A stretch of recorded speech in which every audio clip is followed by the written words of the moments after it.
Hey, how's it going, everyone? Just back with the usual live stream. Gonna follow the similar protocol as always. I'll just wait to see if a couple people come by. Talk a little bit about flat Earth and the debate. Give a bit of commentary on that. Go through a chapter in the Bible, and just leave it up to discussion and stuff. So I just wanted to start a little bit earlier today, just because there's a couple debates on non sequitur.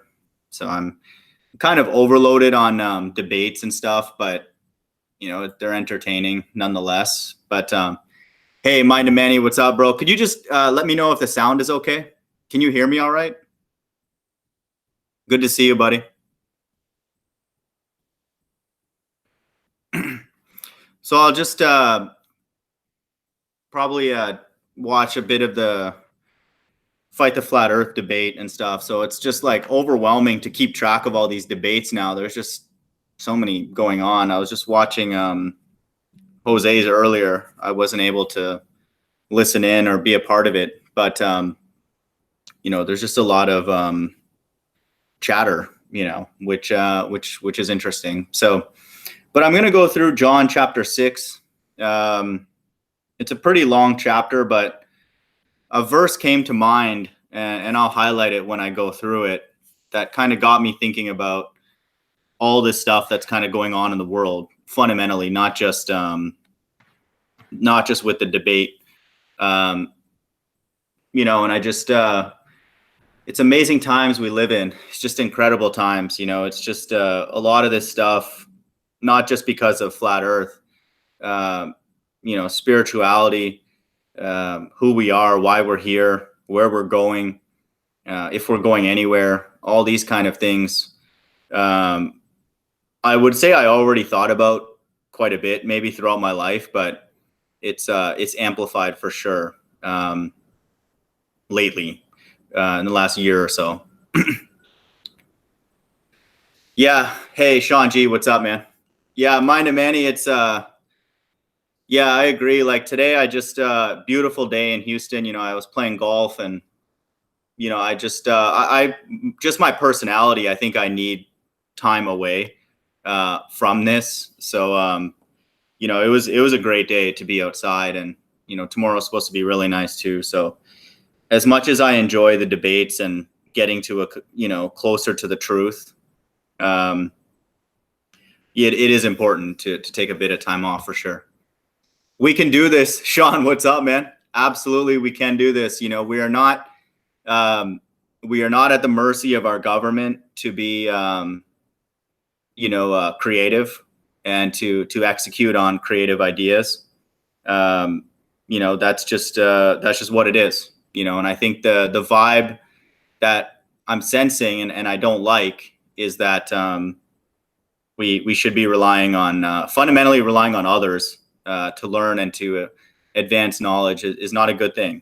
That's a pillar, if there is any, of science would be individuals' curiosity, aggregating with other people's curiosity, and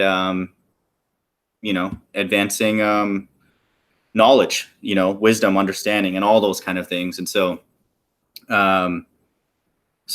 Sean's saying we can do this comes from a hangout earlier, just where I was talking to people who don't think that it's possible to fly a drone in a straight path, and we don't need to argue about what straight is. Straight is understood. Level can be debated between both camps, but the notion of what straight is common to both sides. And so that's not hard. I don't know how to say that in another way. It's not hard. It's not hard at all. And it has to be done. It falls out for free when a person or a company decides that they want to deliver items using drones. All these things have to be solved. They don't figure it out along the way. They don't get close enough when you're flying a drone and it's regulated, by a governing body. You don't just kind of figure it out on the way there. That's not the way it works. These kind of things need to be incredibly precise, because people's lives are involved. These things are flying around in the sky, and we're going to see it more and more common now. Like, it's just, if this continues on, there is absolutely no doubt in my mind, the sky will then become literally infested with drones, for better or for worse. And I'm assuming one of the major mandates would have to be that they'll be fairly quiet.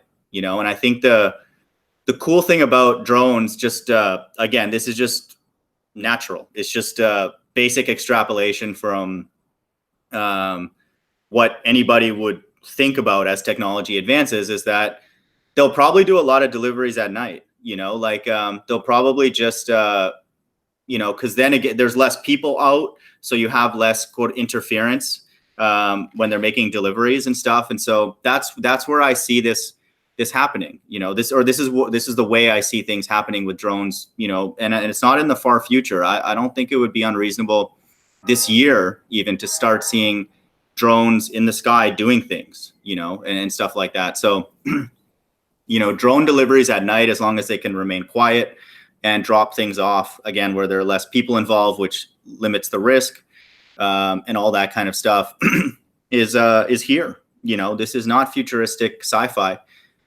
Sorry. Hey, Mies Kang, what's up? What's up, buddy? Good to see you.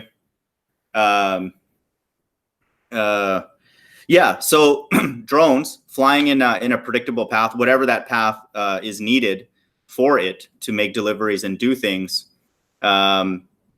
It's a problem that's solved. It's not even really a hard problem. Honestly, there are much more challenging problems in the world out there when it comes to, cures for cancer, things related to like nanotechnology, things that are incredibly small, fabricating very, very small devices, a lot of things, like that. There's just way harder problems in the world than flying a device in a predictable and particular path. Like, that's simple. It's like, again, I'm not saying I necessarily am the one who've come up with the solution, but like, again, the foundation of science that you're standing on the shoulders of giants is what people use as a phrase in research and scholarship, is that we're like this little person standing on the shoulder of like all the smart people in the past, and we're able to, like, quote unquote, see further, and look beyond and all that. And so it worries me when ballers,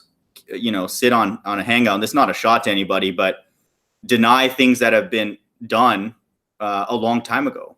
That worries me. Like, I sometimes leave those hangouts and I wonder, did I just have a discussion about something that is so easy and has already been solved? Like, it's trivial. It's actually it's the simpler problem than flying a drone with something to deliver in an unknown channel, because wind and people and all the things that it will encounter on its way to deliver that package, whether it be a pharmaceutical package or whatever it happens to be in the future. That's a simple problem. That's like going to a Google engineer and kind of insulting his or her intelligence, and saying, can you do this? It's like, let me show you what we're doing, and then you tell me if I'm able to do that. I'm going to tell you what we're capable of doing. Dropping coffee off to people, to their hand, or to their driveway, and to their doorstep, and all this kind of stuff. So that's not in the distant future. It's not. You don't need to write a book about this, making some wild claims, outlandish claims about what's going to happen. Drones are going to be able to deliver things to people while they're walking. Like and it's not very, very far away. Like, deliveries will be made to locations in 3-dimensional space. You may not even want the drone to deliver a package to your house. You may want to deliver to you, like while you're outside, or walking, or just come out of your apartment building, or whatever. It's like, this is not outlandish, and the technology's there. There are a lot of smart people on the earth, and there have been throughout human history. And people are naturally creative. A lot of these dialogues end up being intellectual constipation, and they don't bear any fruit, because we're debating things that have already been solved. And that's where the gatekeeping comes in. And again, for me personally, it's a flat earth proof, because No one would say stuff like that. No person who, again, is the one that's, puffing their chest about technology and all the advancements that have been made on the strength of science and all this kind of stuff, um, would not acknowledge that these kind of things are very, very doable. And not just these things, but many other things, many other tests. This is just one idea. This is just one obvious idea, drones and using GPS and that kind of thing. There's many other, and I'm like, where's that vibration? Where's those hangouts? Where's that creative energy from the ballers moving past Cavendish and sticks in the ground and theodolites and stuff like that? Again, if those things are there as a foundation, and that's a good starting point or enough for a ball earther, fair enough. But at least where's the theoretical or the thought experiments or the ideas for other tests? Why is there a resistance to that? And so I think that's really a proof for me, that it's that and many other things that are starting to become very, very clear to me that there's something else going on. And that something else is that the earth is flat and we're not spinning. And the Bible is looking more and more true. I don't know how I'll say it. It's just looking more and more true. It is painting a picture of what's going on in the world better and better each and every day. Each and every hangout, each and every debate and discussion that I get involved in, whether it be on the order of magnitude of the shape of the earth or not, everything's pointing towards it. The U.S. economy is absolutely crumbling. I read an article on Zero Hedge of the number of people that are currently unemployed. It's outlandish. It's insane that it's not absolutely mainstream news. And I got a text from my friend earlier, and I don't obviously need to say his name, but he's just talking about how he feels like a slave. And, this is one of the smartest people I know, and extremely successful individual in corporate America, working for a major company. And everybody's acknowledging it. Like, we're all slaves. Like, why don't we just bond together in our slavery and just sing some songs? That's all we can do. Some people are enslaved more than others. Fair enough. Some people are happy. We're not here to rain on their parade. And I need to be much better about that personally. So that's a conviction to myself that we're not here to rain on your parade. But when there's enough people that are suffering, we have no choice as humans. We have to do this. We have to always be compassionate, even if we don't understand why they're suffering. We have to. It's our responsibility as human beings. And this is just the way we are. And Jesus talks about a lot of different things in the Bible, but ultimately what he wants us to do is just react in a way as any human would. Be compassionate. When we see suffering going on in the world on the level that it is, and even if it wasn't even on this level, we should still be upset. It's just that it's obvious now. It's like, let's just say the amount of evil in the world was 5%. That should still worry us, that 5% could grow, and we could be in that number, and not even necessarily for selfish reasons, but just the fact that 5% of the people in the world are suffering, and I just drove home from golf earlier, and I'm seeing homeless people sleeping on the side of the road, and we don't care. And I'm saying we, as in all of us, we don't care. We would rather get on hangouts, and again, this is me included, yell at each other about how stupid everybody is, because we don't trust other people's tests and experiments. There's homeless people sleeping, hundreds of them, right outside my doorstep, 2 or 3 blocks away. We become animals. We are beasts, and people in the animal community kingdom probably wonder what's going on with us. Honestly, they take care of their own much better than we do as people. And to me, again, this can only be from God, because who else can create people and then create certain people to not care about things that are very, very obvious in the world, and just be okay with it, and this is really, really scary. And so, and this is anecdotal, but I was listening on a hangout too with Brenda, and I'm not trying to throw Brenda under the bus by any means, but she mentioned, or he or she mentioned, sorry, I'm not sure what her exact gender is, but they mentioned that they were eating bread with like mold on it because they were homeless for a while. And like, even somebody who I disagree with, adamantly on a lot of topics, and whether that statement's true or not, is, again, we're in internet land. Anything could be true or false. But yeah, sorry, Sean. Yeah, sorry. She said that she was pulling mold off of her bread. And like, as a just a human, if we hear anybody say that kind of thing, we should be, saddened by that, that somebody has to live that reality when there's plenty of, food, there's plenty of resources, there's plenty of everything, if we were to direct our energy towards helping one another. And so that to me is tragic, that an individual like that would go through stuff like that in an unfair system that has no regard for the poor. And again, myself included, religious people and non-religious people alike, we don't care about the poor. There's no effort or mandate anywhere that even talks about much less do anything. They don't even talk about, the poverty, and it's just only the strong survive. It's live as long as you can, make sure you're comfortable and all that kind of stuff. And we've all been tricked. The greatest trick I actually think in many ways that God has tricked us with is not with baller throughout our life. God has tricked us into thinking that prolonging our life and getting as much pleasure in this life is the ultimate objective, and we've been tricked by that. And that's not just necessarily atheism. That's just a trick that God has tricked us with. He's tricked us about caring about this life, sometimes infinitely more than potential for an afterlife. And so this is a trick that I'm certainly not falling for anymore. I don't think that it makes any sense, even in normal times, to politic to stay alive, when at the end of our life, if we die and nothing happens, it doesn't make a difference unless God exists. Our life only matters if God exists, because we don't have control over anything after we die. We fall into the hands of a spirit, of an entity, and that's it. And he's allowed to keep us alive or not. And so that to me is the greatest trick that the quote unquote enemy has pulled.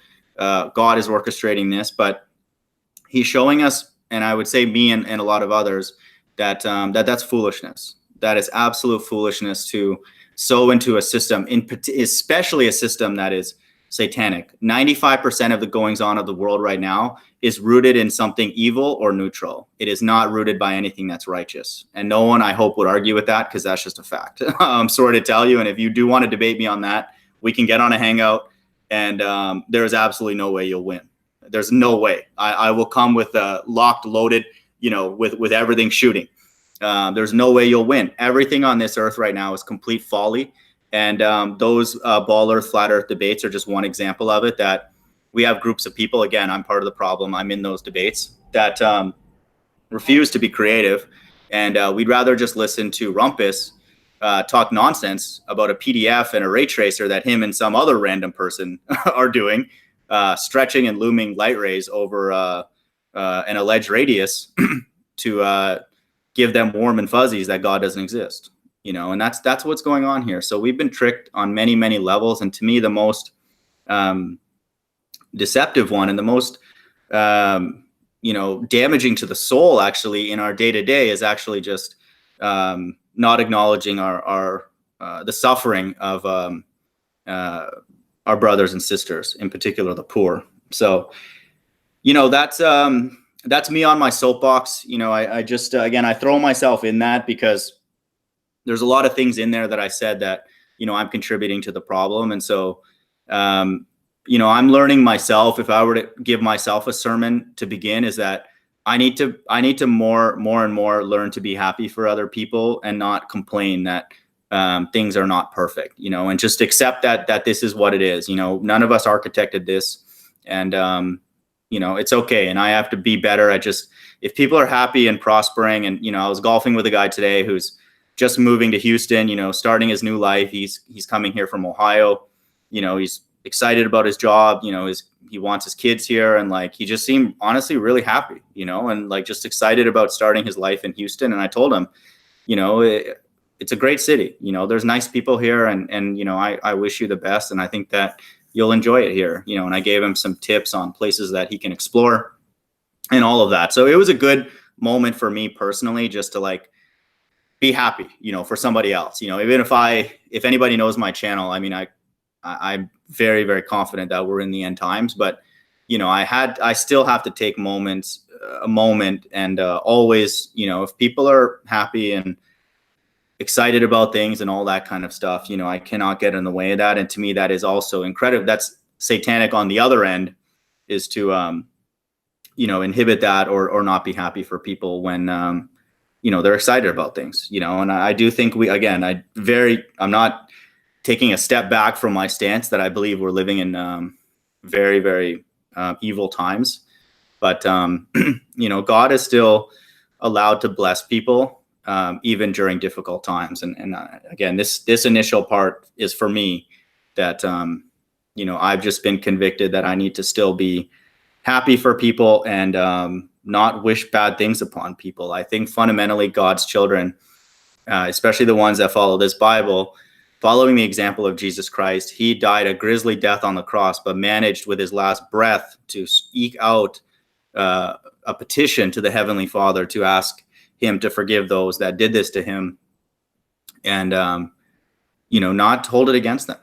And that is the most heinous, perverted act that was ever committed in human history, and nothing will ever exceed it. And the example that he set to me is an incredibly high one and an incredibly pure one, and really fundamentally is the lesson for all of us all the time.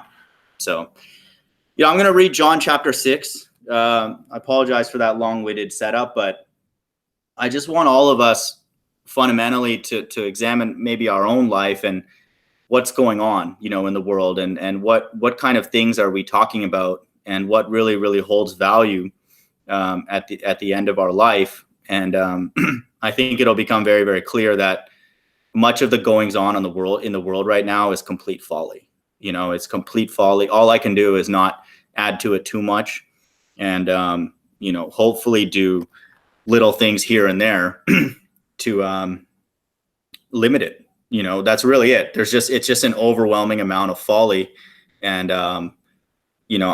me and hopefully the few of us are maybe hearing these same words from God. It's just we have to be patient, and just he's doing this. This is his plan, that there is just a lot of chaos and evil, and he's conditioning us to hate it and not make it grow and be a part of it, and ask him why, and turn it into ask him to make it into something more, and allow us to enjoy him. Allow us to enjoy his good side. One thing I'll tell everybody: you do not want to get on the bad side of the God of this Bible. You do not. You can debate whether he exists or not, and fair enough. We still need to have faith. I think that's why this ball earth thing is happening, because if God were to raise one or two rich, I'm talking really rich, like millionaire flat earthers, this thing would not continue. It would not, because the answer would be decided in a way that could not be disputed with sophisticated technology and a test. And then that person could then use their resources to distribute the message, and so money matters, and I think this is another beautiful thing. And I'm not saying they're not flat earthers who have money or care, but a lot of us are just normal people. We're not like billionaire tycoons, like a lot of us are getting raped by corporate America. I'm not laughing at that like it's funny, but we are, members subservient to this beast system. But I think the cool thing about it is that, not cool thing, but like probably the reason, one of the many, many reasons, but obviously everything happens on God's time, is that he still wants us to have faith, and this is the answer that I'm getting when I ask God, like, why don't we just get this over with? Honestly, like, I'm talking about the test or the settling the ball earth, flat earth debate. Why don't we just get this over with? Like, it's not that hard. You don't need to raise up an Albert Einstein again or something like that. We have all the technology. We just need somebody to like commission an engineering company or a few of them to do certain things and all that kind of stuff. And then this could be done, and then we would all collectively worship you. That's just what it is. And not that we wouldn't otherwise, but more and more people would, those who are on the fence. But again, everything is God's plan. And even those who are very, very certain that the earth is flat, like I'm, becoming more and more certain every day, largely because of the behavior of the ball earthers these days. But, it still leaves room for us to always have faith. And I think that is a that's a common theme in the Bible, is that God, for whatever reason, and this is his doing, he made everything if he exists. The God of this Bible always likes faith. He always wants people to do things because of faith. And the Bible says in many places that he will reward it. And that's what I plan to do a lesson on, hopefully next week, if I have time during the week to collect all the Bible verses, is that all the promises that God gives to those who do things with faith, behind it. And that's not a religious statement. That is just the promise that God makes in this Bible for anybody who does things out of faith, and that's a beautiful thing. To me, those kind of things transcend religion and all that kind of things, just acts of charity, acts of mercy, and all that kind of stuff. The God of the Bible likes that, because if the earth was flat and we knew it, and like it was literally broadcast all over the place, we would then, a lot of us would behave differently, largely because we know that we're about to face God at some point. And like we would maybe do it in a not purely like sincere way. Now there's still a bit of ambiguity and confusion, in my opinion.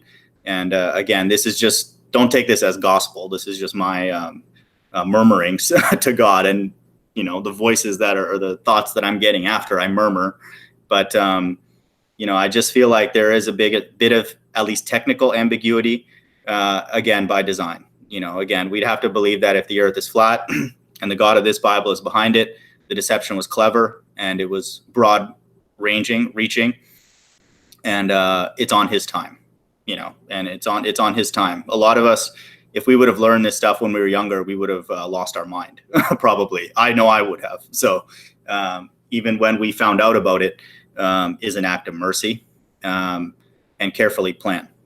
So, sorry, I'm a bit behind on the chat. Mies Kang says, amen. Mind of Manny, dude, it's always good to hear from you, buddy. It's cool knowing, other people, even if there's like a few of us, we have a similar affinity towards the words of this Bible. So that's cool, man. Old Testament God is bitter. That's a fair statement. You can make a lot of descriptive terms to describe God, like he's angry, he's jealous, he fights, he's deceptive, he's peculiar. And all these terms are used in the Bible in different places. And that would actually be another good lesson, is to go through all the different ways God describes himself in the Bible. And he's very upfront about that. He's like, he wants other people to be the way he is. He doesn't care what people think. He doesn't care what men think. He made everything. So like, he's not going to be like paranoid or worried. Oh my God, what is mind of God? What does Shrek think today? Oh, he's having a bad day. He's grumpy. He's cursing me out and all that. He cares. Like he obviously experiences and it listens to what people are saying, and he's aware of everything that's going on. A bird can't fall one level in the sky without God knowing it, and authoring it. And so he's very, very acutely aware of the goings on in the world, but he doesn't care what a man thinks. He is who he is, and we have the choice to worship him or not. You have the choice, and that's what it is. And the few people that are drawn to this channel, we're choosing to worship him, for a lot of different reasons. But the one thing you can't say is that he's stupid. You cannot say that about the God of this Bible. He's not stupid. He's brilliant. All the other terms that people use to describe him, there is some amount of truth in it. Sean's like, I'm still a nice guy, I think, that's just hashtag we can do it, Sean. You can do it, man. We can solve this debate without Daddy DARPA. Yeah, I definitely believe we can do that, man. Mies Kang's like, I'm sold on flat earth, but really concede that I could be. Yeah, I think that we could be. I think that's a very humble statement that Mies Kang's making, and I need to be better about that. And I think Sean getting us to say that verbally is important. And I think that him getting ballers to really concede what they really believe and know and put it in words is important, because it's obviously not everything. And if somebody was that articulate and had very, very compelling evidence on either side, the other side probably wouldn't exist. And so, we all have our reasons for believing the geometry of the earth. And it's not ironclad. It's not. And so it takes an honest person to say that. Can you guys talk about the signs in the sky? Yeah, I mean, we can talk about flat earth specifics at the end. I'm just going to go through this. This is kind of a long chapter, but Voynich, what's up, man? If God is great, why would he make a small flat earth dome model compared to a vast, intricate universe? God and the shape of the earth are mutually exclusive. No, that's not true, Tim, because God is behind the deception. This is something that is very, very difficult for many, many people to digest, but I will keep saying it over and over and over again until people stop listening, because it's a fact. I know that if the God of the Bible is real, and we're still discovering it, in my opinion, with the mark of the beast will be the final evil that he is orchestrating. God is behind the deception. God is behind it.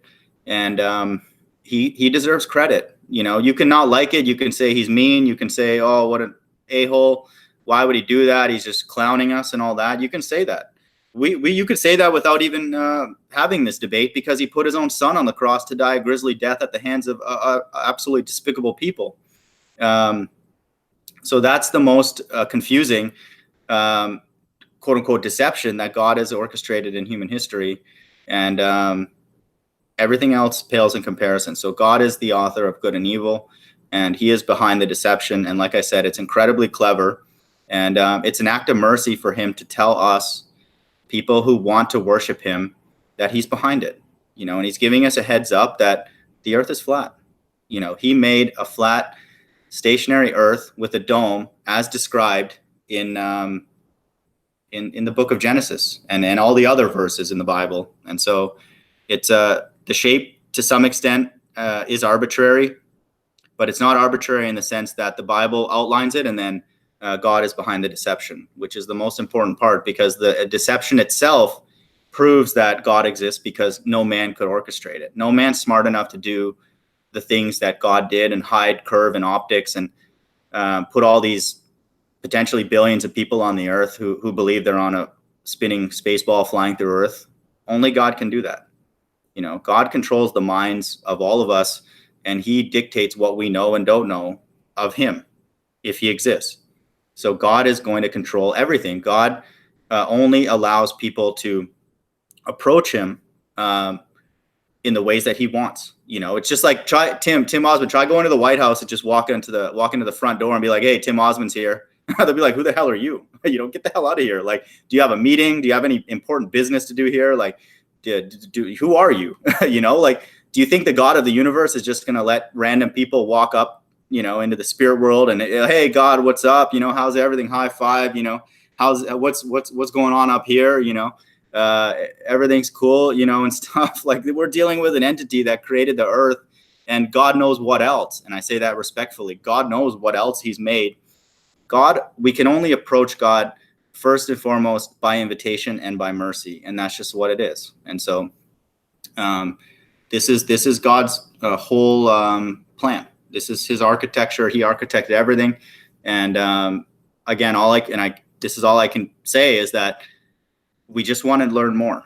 We want to learn more. If God can deceive us and do all these things, what could he do to us without deception? What kind of pleasures can he bring to us when he's not trying to deceive us, and teach us things, and the Bible says in many, many places that no man can even understand and wrap their head around the things that God has prepared for those that love him. Okay, so yeah,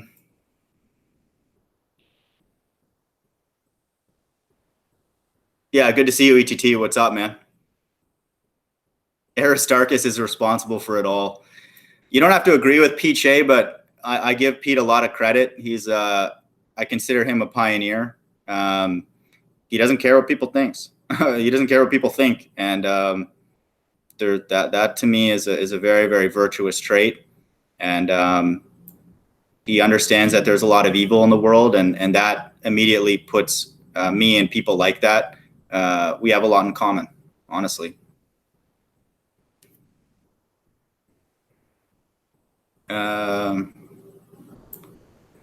The heliocentric model is ludicrous. People hardly believe that. Yeah, mind many. I agree. The ball Earth is becoming more and more ridiculous just every day for me personally as I just walk around, and experience Earth. So it's a powerful thing that I feel God has opened my eyes to, and I would rather know the deception than not, and we're just learning more and more how clever it is and how broad it is. Carlos, the people who have the invitation are those that do not take the mark of the beast and would resist that initiative, even if it wasn't happening in their generation. God is about freedom, creativity, love, mercy, charity, faith. Those are all things that go against, are completely antipodal to the mark of the beast. The mark of the beast is the complete opposite. It is the perfect expression of the Antichrist, of anti-God, anti-Bible that could ever be architected. Everything about it speaks against God. It speaks out against faith of God. It puts technology as God. It puts longevity of a person's life above God. It puts the government above God. It puts everything above God. It is not good for a person's health. It's not good for anybody to take it. So any person who is even going along that path and would co-sign that initiative, even indirectly, does not have the invitation. God hates those people, and may we not be one of those faithless degenerates who take it or support that initiative at all.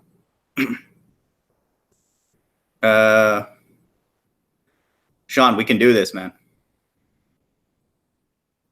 ETT says our mark of the beast is the RFID microchip. It is that technology. The Bible, in my opinion, predicts that every person will be required to take an electronic device in their body, and those who do it and oblige are on God's left-hand side, are Antichrist, and God hates that person. That's just what it is. They're just an actor in this movie, and if you take anything in your body when the government, quote unquote, forces you to, even a vaccine, you're an idiot. I don't know how to say that in a nice way. You're a moron, because this government is clearly satanic, and their track record is just what Satan would do. Satan would force people to take vaccines and not talk about rest, eating good food, who knows what we're eating. I don't even want to call it food, because I don't even know what it is that we're eating half the time. Food is a compliment, but who knows? And so anything that this government, quote unquote, forces, even if it's not an electronic device in your body, is satanic, because the government is mainstream and almost telling us essentially that they're satanic. Like, they're basically telling us that the whole system's unfair. And then so I don't know what else. I don't know how to add anything to what they're already telling everybody, and then amplify it by the fact that it's like, there's other things that they may not be highlighting but are obvious. And so it's not a conspiracy anymore. It's like, there are non-religious people, like I just said, my friend earlier, he's not a religious person.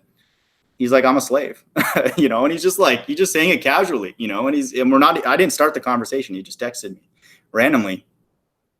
And so it's not a mystery anymore. So that's where we know that these people, these rumpuses and the Carlos Pagans and the Deans and all these people that come into these hangouts, they're supporting a completely satanic government. And so that's flat Earth proof. That's the Earth is flat. Then, in my opinion, it's like, I have no choice but to be a flat earther, because if those people are hush hush about a mainstream satanic government, I can't align my views with them. It just happens just by coincidence. The Bible is a flat Earth book, so I'm in good standing. I'm comfortable where I am. You guys go over there. All the government people who love the government or don't want to speak out against them in a real tangible way, you guys go over there, and I'll stay right here. I'll stay right here on flat Earth, not spinning, and I'll speak out against the government and other evils that are going on in the world. And it may fall on deaf ears, but God wants us to call it out, call out the sin in our own life first, always, and call out the sin when other people are being oppressed. And that's just what it is. There's oppression happening left, right, and center. And so that's just the world that we live in. And then all we can ask is God to take the foot off the gas. And but there's going to be more, according to what the Bible says. And tell us why, and then redeem it, make it into something more. Okay, so I'll read John chapter 6. After these things, Jesus went over the Sea of Galilee, which is in the Sea of Tiberias, and a great multitude followed him, because they saw his miracles which he did on them that were diseased. And Jesus went up into a mountain, and there he sat with his disciples. And the Passover, a feast of the Jews, was nigh. When Jesus then lifted up his eyes and saw a great company come unto him, he saith unto Philip, Whence shall we buy bread that these may eat? Give Philip credit for being compassionate. He's these people that Jesus is around obviously are already probably very, very compassionate people, but being around Jesus would force you obviously to be aware of your surroundings. And so this to me is a thoughtful statement. He's like, we need to feed these individuals. And this he said to prove him, for he himself knew what he would do. Philip answered him, 200 pennyworth of bread is not sufficient for them, that every one of them may take a little. One of his disciples, Andrew, Simon Peter's brother, saith unto him, There is a lad here which hath 5 barley loaves and 2 small fishes. But what are they amongst so many? And Jesus said, Make the men sit down. Now there was much grass in that place. So the men sat down in number about 5,000. He had a big following. And Jesus took the loaves, and when he had given thanks, he distributed to the disciples, and the disciples to them that were set down, and likewise of the fishes, as much as they would. When they were filled, they said unto his disciples, Gather up the fragments that remain, that nothing be lost. So you can see Jesus obviously was concerned about not wasting things. So he is a perfect soul. Everything that he does is perfect. And this is our example. So we can see, again, he's very, very thoughtful, and obviously generous, and he doesn't waste anything. Therefore they gathered them together and filled 12 baskets with the fragments of the 5 barley loaves which remained over and above unto them that had eaten. Then those men, when they had seen this miracle that Jesus did, said, This is of a truth that prophet that should come unto the world.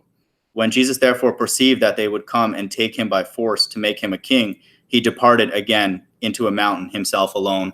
I think this is amazing that he doesn't seek attention. It's just, this is very blasphemous, but like somebody gives me these kind of powers, there's going to be some moments where I'm like, kind of feeling myself like, wow, like I just popped these fish, fed, a bunch of people. People are going to come and be like, whoa, Shrag, you're the man, yada, yada, yada. So we're dealing with a very, very special spirit here. He's special. That's just what it is. We are different than him, but he aligns and identifies with us. And that's the beautiful part. But he doesn't want attention from people. And I think that in and of itself is a very, very pure thing.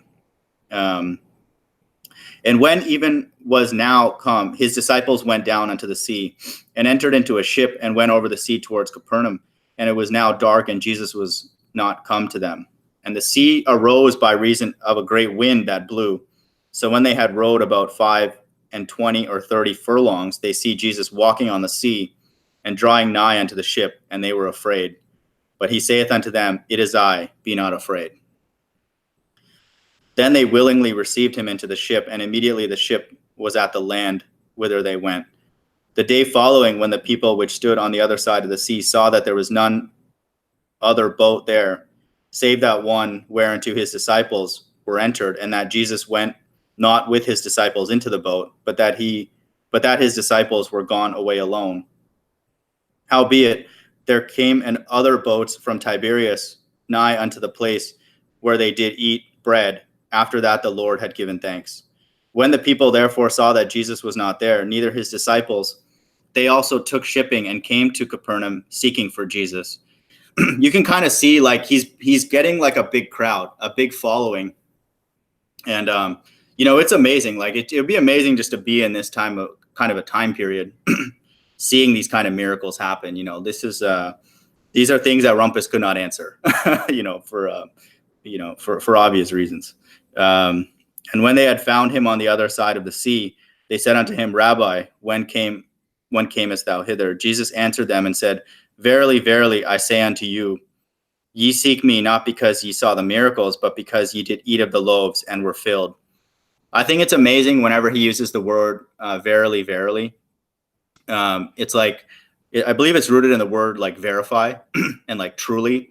And he says that a lot, truly, truly. And so this is a beautiful thing. He's okay, verify, trust my words, and all that kind of stuff. I think this is an incredible thing. This God, the God of this Bible, is open to examination as long as it's done with a humble spirit. And another thing that's obvious from this verse here is that he would be a difficult entity to be around. And I've said this many, many times because he's just a peculiar entity, but he's perfect because everything that all of our intentions or the people that are around him would be measured and challenged. And so he knows people's intentions before they even say and do things. And so, again, it would be a very, very difficult spirit to be around because his standards are so high, and he would always be examining them, and wanting them to be more and more purified. And that's not for everybody, and again, may we be people who are open to be pruned by the entity in this Bible. Labor not for the meat which perisheth, but for that meat which endureth unto everlasting life, which the Son of Man shall give unto you. For him that hath unto you, for him hath God the Father sealed. So this to me is an incredible thing. This is just a very, very amazing thing that's going on, that Jesus is saying things and doing things. People are drawn to him, and they don't necessarily even know why. But he says here and in many places, it's because God has put his spirit in them. So Jesus is saying things that God would say, the Heavenly Father would say, and then people are naturally drawn to him. And it's an amazing thing, and to me, it's playing out in this day where people are drawn to truth, and we don't even necessarily know why. Why us amongst our family and people around us? But there are things that Jesus says, and we're reading, that we're drawn to, and the only explanation is that, like it says here, for him hath God the Father sealed. So may we be one of those people who are drawn to truth and not drawn to the nonsense that's going on in the world, and the leadership's satanic, and I thank God regularly more and more that I'm not just a character in this satanic system. I'm very, very aware of how evil it is, and the decision is very, very obvious to follow the God of this Bible, because really we have no other place to go, and I'll explain that more in this chapter. Then said they unto him, What shall we do that we might work the works of God? Jesus answered and said unto them, This is the work of God, that ye believe on him he hath sent. Anybody who does not believe that Jesus Christ is from God is Antichrist. The Bible says that. Why? And why is that so important? Is that the character of God is perfectly expressed in Jesus Christ. That is exactly the things that God would say and do and want an individual to operate, in the world, and he did it perfectly. And there's no doubt in my mind that if God were to walk on earth, that he would say these things and he would meet the fate that he did. And the same thing in this day. If the God of this Bible came to earth, he would be choked out immediately, because there's a tremendous amount of zombies and evil in the world right now, and things would not be any different. It's just it's the ecosystem that God has made. And again, all we can ask when it's all said and done is why, and make it into something more. So it's very important for us to believe on him who God has sent. And if we're able to understand the verses prior, God the Father has sealed that in us. So God gives us the ability to believe that these words are actually true. They said therefore unto him, What sign showeth thou then, that we may see and believe thee? What dost thou work? Our fathers did eat manna in the desert, as is written, he gave them bread from the heaven to eat. Then Jesus said unto them, Verily, verily, I say unto you, Moses gave you not that bread from heaven, but my Father giveth you the true bread from heaven.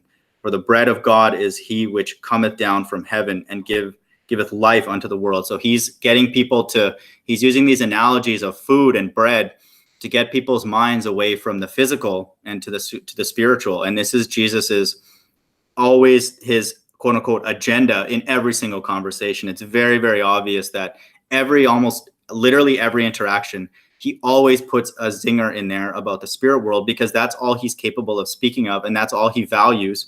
And this world that we live in right now does not value that. You're not even allowed to talk about it, much less value it. This world is antichrist to the max, max.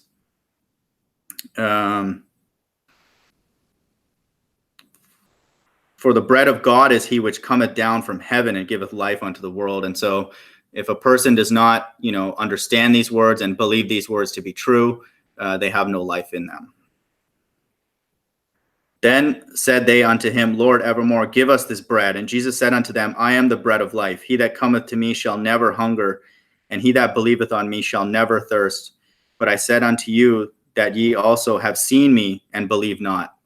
So he's telling them that I'm here. I'm doing these miracles. I am showing you, all these kind of things that you may have everlasting life and have life, even here on earth. And so, again, God is only the one who allows people's minds to be open. So ultimately, it's all up to him. But we need to be very thankful for those who appreciate and acknowledge these words as true, that God has given us the ability to believe these words to be true. And in my opinion, there's nothing else better to rest on, in particular in these incredibly evil days. All that the Father giveth me shall come to me, and him that cometh to me I will in no wise cast out. The God of this Bible is very, very different than the world that we live in right now. If a person that approaches this God and desires to seek this God in a sincere way will not be cast out. And in fact, they were ordained to be with him, and this is, there's, support in this chapter, but in many, many other places, that no one can approach the God of this Bible and have a genuine sincerity to sup with this, the God of this Bible, unless the Most High programs them in that way. And may we be one of those people. There's nowhere else to go. We really have nowhere else to go. And that's the theme of this chapter, and I'll explain more at the end. For I came down from heaven, not to do mine own will, but the will of him that sent me. And this is the Father's will which hath sent me, that all of which he hath given me I should lose nothing, but should raise it up again at the last day. And this is the will of him that sent me, that everyone which seeth the Son and believeth on him may have everlasting life, and I will raise him up at the last day. Ask a lot of these people that we're in debates with, do you want to live forever? Like, what happens when you die? A lot of them will just say, and they're honest, no. Like, it's just, they're dead, and they'll just die, and then it's over, lights out. I've heard multiple ball earth apologists say that, and that's a very, very honest statement, and they don't have a desire to live forever, and again, God gives us, and we don't even know why a lot of times, a desire to want to live forever. We want to die, we're going to die in a physical way, but we want to go on. We want to understand why we were made, and we want to learn more. And it's a beautiful thing, and it will not stop. If God can do this, and it's trivial for him to create all these people and have all the hairs on their head numbered, what else can he do that's interesting? There's stuff that he hasn't even thought of yet that he can do, and all that kind of stuff. And it will never stop. An infinite entity cannot be understood, so learning will never stop. And that's an amazing invitation, and it's an amazing thing, and for those that take it, it's an incredible gift. The Jews then murmured at him because he said, I am the bread which came down from heaven. And they said, is not this Jesus the son of Joseph, whose father and mother we know? How is it then that he saith, I come down from heaven? So you can see these people's minds are blocked. They're not even necessarily evil. They're just saying, what is this guy talking about? He's like talking about heaven, coming down from heaven, eat of my flesh, drink of my blood. We'll read of that in a little bit. They're like, what are these people talking about? Or what is he talking about? And, it just, God has blocked their mind. They're not able to understand that the words that he's saying and the things that he does is completely and perfectly consistent with the Heavenly Father. And So they murmur. Jesus therefore answered and said unto them, murmur not among yourselves. No man can come to me except the Father which has sent me draw him, and I will raise him up at the last day. It is written in the prophets, and they shall be all taught of God. Every man therefore hath heard and hath learned of the Father cometh unto me. There's nowhere else to go. If an individual wants to know what God is and his perfect representation in human form, Jesus Christ is that. That's just what it is. He is perfect. He's merciful. He's caring. He's not seeking attention. He's not seeking money. He is purely educating those who will have an ear to listen, which he says here multiple times that only God gives people that ear. He was teaching them about the spirit world, something beyond the physical, and that's all he cares about. That's his only agenda, and giving people an example of how to live perfectly to support that, and give people good reason to believe the words that he said based on his actions. And it's an incredible entity we're dealing with here. Not that any man hath seen the Father, save he which is of God, he hath seen the Father. Nobody can just walk up to the Heavenly Father and be like, hey, what's up? This is not the way it works. The Bible says in other places it's a fearful thing to fall in the hands of the power in this Bible. All these ballers, and I'm not trying to throw everyone on the bus, but that think they're super tough, right now because the government's backing them and they have the majority and the consensus and all that.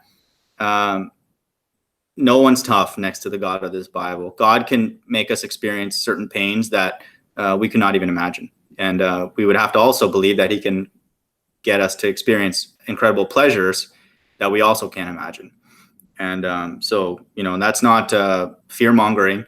It's just a fact, and so we cannot approach the God of this Bible without mercy and without Jesus Christ, and acknowledging that Jesus Christ is the perfect representation of the Heavenly Father in human form. And he says that here, I am, verily, verily, I say unto you, he that believeth on me hath everlasting life. I am that bread of life. Your fathers did eat manna in the wilderness and are dead. This is the bread which cometh down from heaven, that a man may eat thereof and not die. I am the living bread which came down from heaven. If any man eat of this bread, he shall live forever and ever. And the bread that I will give is my flesh, which I will give for the life of the world. There's many different things going on here when he's talking about giving his flesh. He literally does, again, with his grisly death. And he's asking us and those who have an ear to hear to literally take on his words as food. He wants us to literally, and again, I'm speaking to myself, he wants us to hear his words, read his words, think on his words, and literally digest them as food and have that be the sustenance that we live. Again, this is theoretical. It's not very easy to do. But that's what he wants when he talks about giving his flesh, and we'll read more about it, giving his blood. He's talking about a physical sacrifice that he's about to make, but he literally wants us to be consumed and be fueled and sustained by his words. And he says in many places, not just here in John, that his words are the only things that give life. Rumpus and all these atheists, they're only offering death. They're only offering death and retardation. They will not allow you to ask questions about your surroundings. They don't want to collaborate on anything. They don't want to do anything that involves learning outside of the government narrative. And so these individuals are pushing death, and then the final expression of that death is the RFID microchip, which I believe is the mark of the beast. Okay. I am the living bread which came down from heaven. If any man eat of this bread, he shall live forever and ever. And the bread that I give is my flesh, which I will give for the life of the world.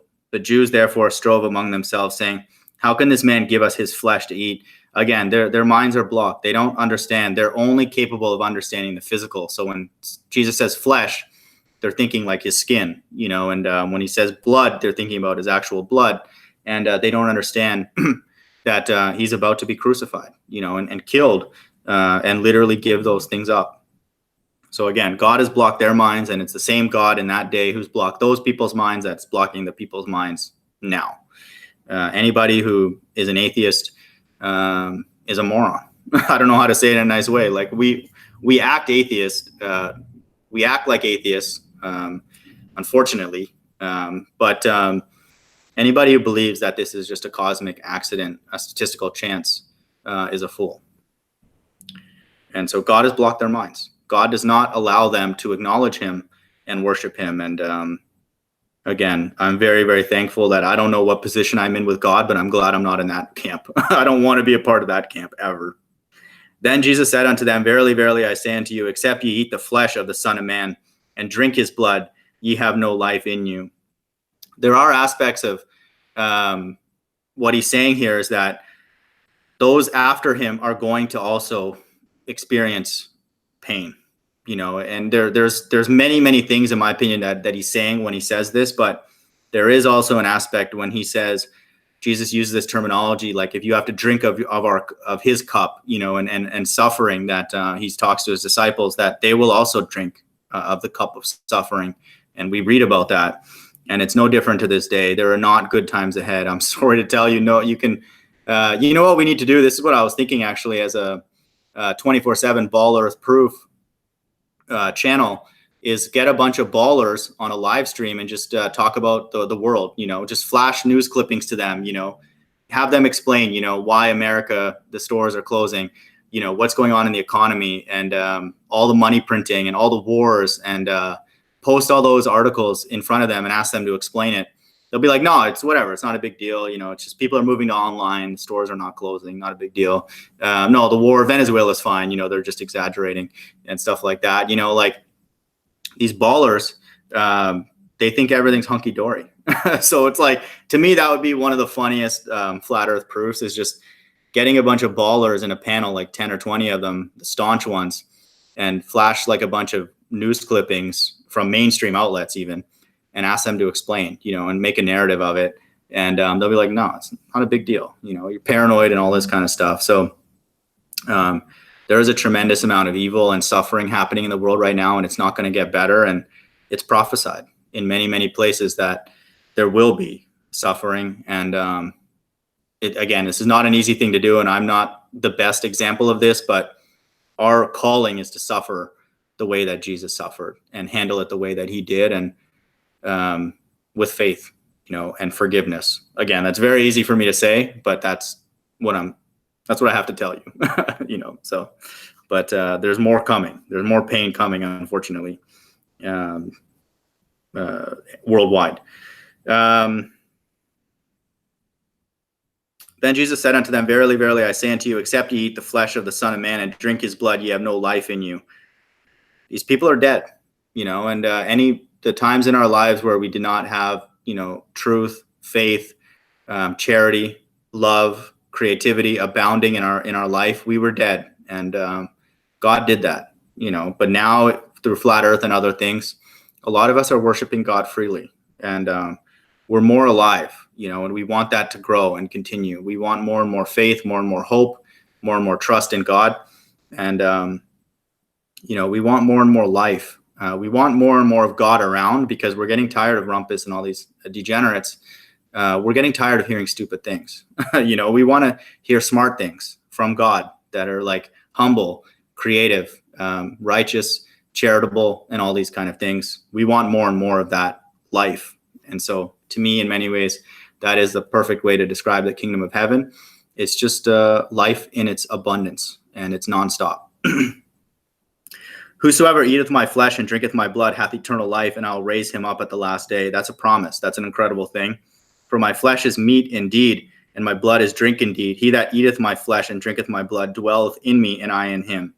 So this is an incredible entity. We're talking about an entity that's perfect, and saying that those people that do these things, they're like, buddies, one-to-one. It's like for that saying Jesus is essentially saying their follower, and their follower is saying Jesus, and they're one-to-one. That's an incredible thing. That's an incredible compliment, and can only be, extended by grace, because he's perfect. So anybody that sups with him, it's an act of mercy, and it's an incredibly huge compliment that those individuals that Jesus says here will be raised in the last day.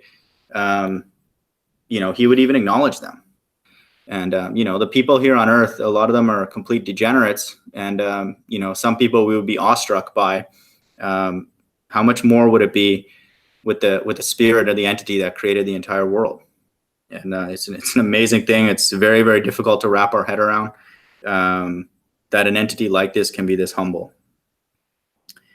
As the living Father hath sent me, and I live by the Father, so he that eateth me, even he shall live by me. This is that bread which came down from heaven, not as your fathers did eat manna and are dead, but he that eateth of this bread shall live forever. So this to me is almost like I don't want to say a grumbling, but a natural, innate thing that some of us have at a young age. We want to live forever. We don't want to just die and be forgotten and just have labored for nothing. We want to continue on, and we want to learn more, and all that. We want to know why we were made, and we want to know the other things that God is doing and learn more about him, and worship him, and do that with all the other children of God. These things said he in the synagogue as he taught in Capernaum. Many therefore of his disciples, when they had heard this, said, "This is a hard saying. Who can hear it?" When Jesus knew in himself that his disciples murmured at this, he said unto them, "Doth this offend you?"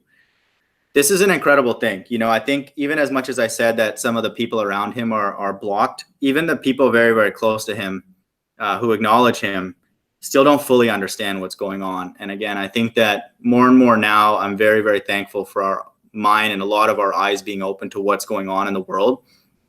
And it's an amazing thing, and I think it's just incredible to think that Jesus' very disciples who are seeing him do all these miracles and all these amazing works, they still have questions, and it's incredible. He's asking them, "Does this offend you? What and if ye shall see the Son of Man ascend up where he was before? It is a spirit that quickeneth, the flesh profit nothing. The words that I speak unto you, they are spirit and they are life." That's an amazing thing. And again, to me, that is not taught anywhere. And that can only be given to us as a gift from God, that we acknowledge that the flesh, things that we're doing on our day-to-day, don't profit anything. Jesus is getting us he's challenging us to understand that the only thing that is of true value is of a spiritual nature.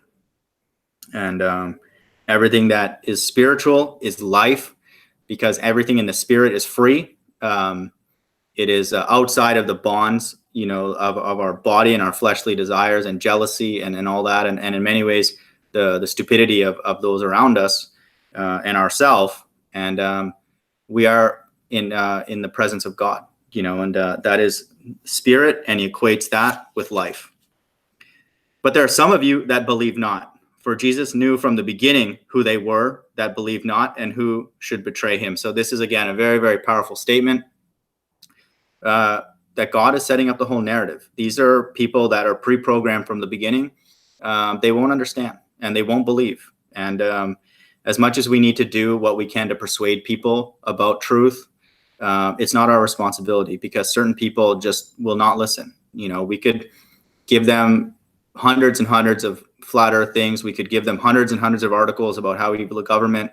We could give them every sermon, everything that about atheism that doesn't make sense. And it's not for them, and I think that I have to be better about just walking away sometimes. It's just what it is, and it's Jesus says here, but there are some of you that believe not, and that will not change.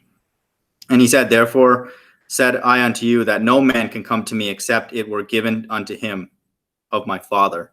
To me, that's just, again, extremely difficult to wrap our head around, but an incredible gift that anybody who is drawn to the words of this book are drawn to it as a gift from the Heavenly Father. That's an amazing thing. From that time, many of his disciples went back and walked no more with him. Then said Jesus unto the 12, Will ye also go away? this is an amazing thing. So I just had to take a moment, but this is an incredible thing. So in John chapter 6:66, so for all you numerology buffs out there, all these people out there who think, this is a cosmic coincidence that we're here, guess what? In John chapter 6:66, from that time, many of his disciples went back and walked no more with him. Anybody who thinks that is a coincidence theorist and will likely not understand any other aspects of the Bible. Like I said, John 6:66, those are people that turn their back on Jesus, and Jesus lets them go. People who don't understand this, who don't understand what he's doing, who don't acknowledge that he's from God, who are not following him for the right reasons, they left. And he says, earlier, but there are some of you that believe not. He's cleaning out his house. He wants people to follow him who are spiritual, who are seeking after the Heavenly Father and desiring to worship the Father in spirit and in truth. He says that. So then he turns to his close group and says, then said Jesus unto the 12, will ye also go away? Then Simon Peter answered him, Lord, to whom shall we go? Thou hast the words of eternal life. This is, to me, the statement that I wanted to end on and want people to remember, if they remember anything in this live stream. Ask ourselves, in the day that we live in now, if Jesus speaks to us in a spiritual way, through his way, through his supernatural questions that he asks us through our interactions with people or just our own thoughts, he's asking us, will ye also go away? And I think that he asks us that every day. What are the things that will make us go away? Just people in our family, our friends, our desire to fit in, the mark of the beast, all these different things cause people to go away, offended by the truth, offended by the judgment that I feel is about to come upon the world, seeking after pleasure purely, cause all these people to go away. So Jesus turns to his closest people. And this is Jesus in many ways, obviously he's God, but he also has human elements too. He doesn't like people leaving, obviously, he has the ability to feel alone and afraid and all these kind of things. And so he's asking his close friends, are you going to go away too? And Simon Peter says something incredible. He's like, Lord, to whom shall we go? That's how the words of eternal life. So this to me is the thing that it summarizes and solidifies this whole chapter, that Simon Peter was only able to say that because the Heavenly Father gave him that wisdom, that he has set Simon Peter on a path that he had no choice over. He is being led to God, back to his Heavenly Father through Jesus Christ. And that allowed him to make such a bold and very powerful and very logical and true statement. Where else are we going to go? Where are we going to go? And I speak to myself, where are we going to go in the days that we live in for truth, for love, for mercy, for righteousness? The only place that we can find that is in the God of this Bible.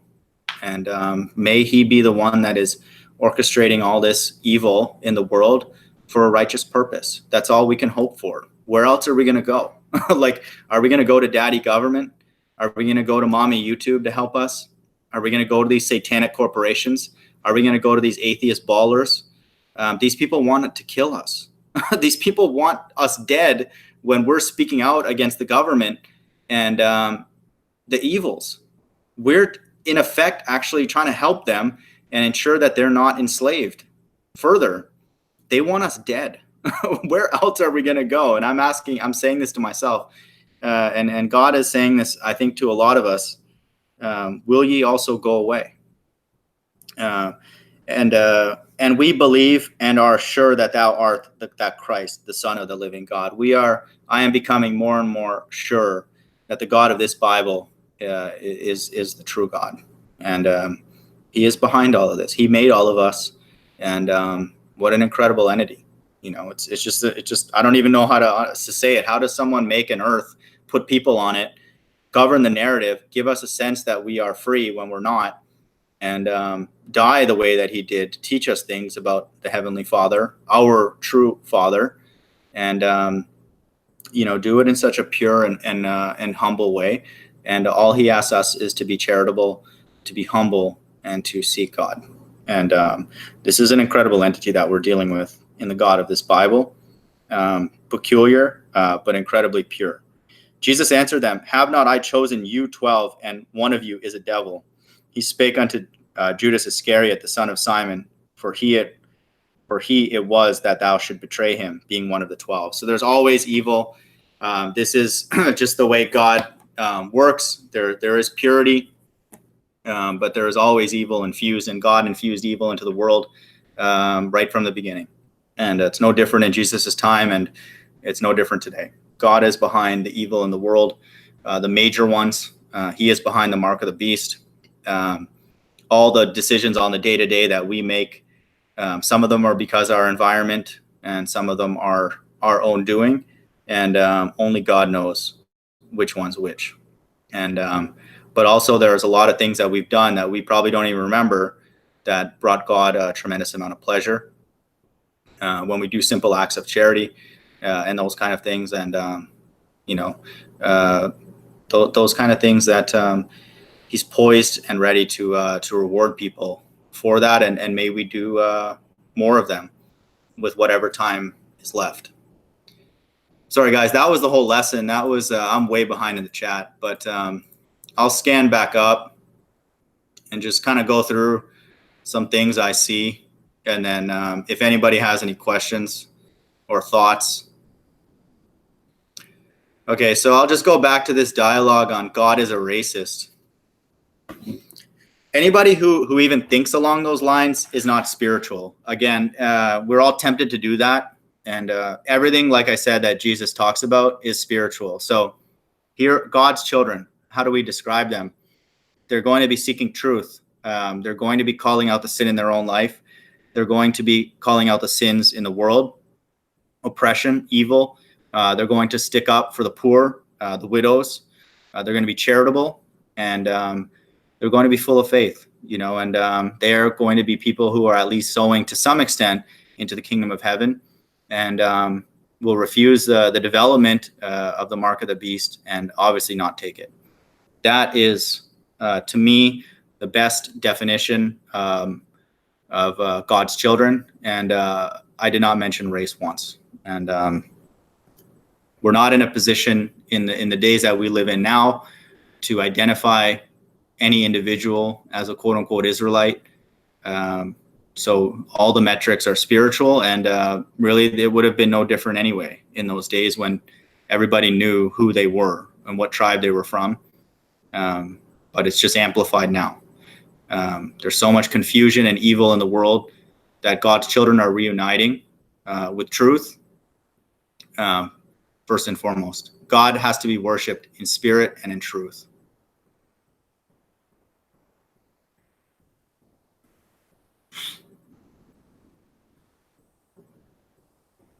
Yeah, ATT, don't go too hard on that kind of stuff, man. It's like it's not useful.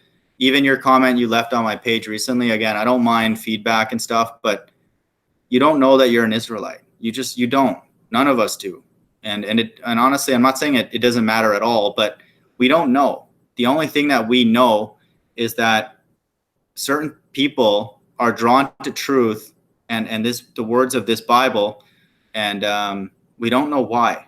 And they're charitable.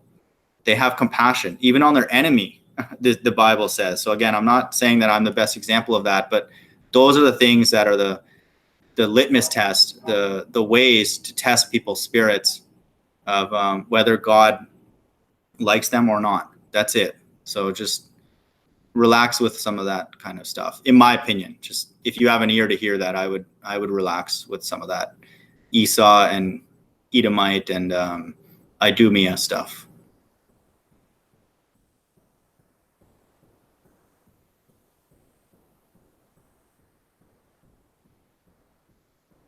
Yeah, I agree with ETT though. Hell does not exist. This is hell. Hell is not a place where souls burn. No, a soul is from God. God made that. No human made that. God, that is not literal. It's symbolic. We're living in hell. This is the belly of the beast. This plane with a dome.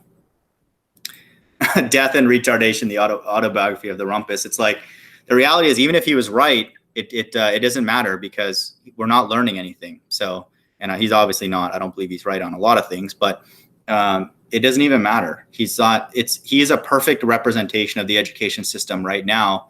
It's completely satanic. It's not about learning, about intuition, about asking questions, learning our surroundings, being faithful, understanding things, being able to talk about an afterlife openly, and ask why we're here.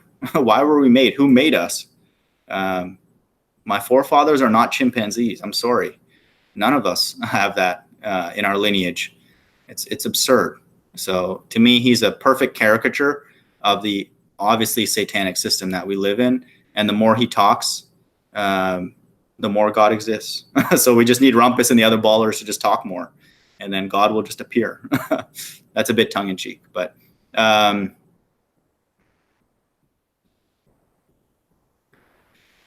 okay, yeah, and Disgruntled Vet, just to comment on your statement about that you left on my channel, and not to call you out. I think it's good. You know, you have your view. It's difficult for people to think that God is behind evil, and I understand that. It's not easy to grasp, and I don't claim to have any comprehensive understanding on that. But more and more of the evils that I see going on in the world, I just know that God's behind them, because honestly, they're so ridiculous. Like, they're so broad and absurd. Like, the mark of the beast is absurd. Like, no person with any human dignity, basic amount of dignity, would take an electronic device in their body. And that's what the Bible prophesies will happen, in my opinion, soon. No one would do that unless God programs them to be an idiot. And so that's my understanding of that and other evils. But again, I don't want to I'm not here to try and sell you anything or whatever, but I just want people to be at least slightly aware of how clever the deception is and how broad it is. I think we're understanding, and then know that only God could be behind those major deceptions. Hey, Scotty Storm, what's up, man? Good to see you, buddy.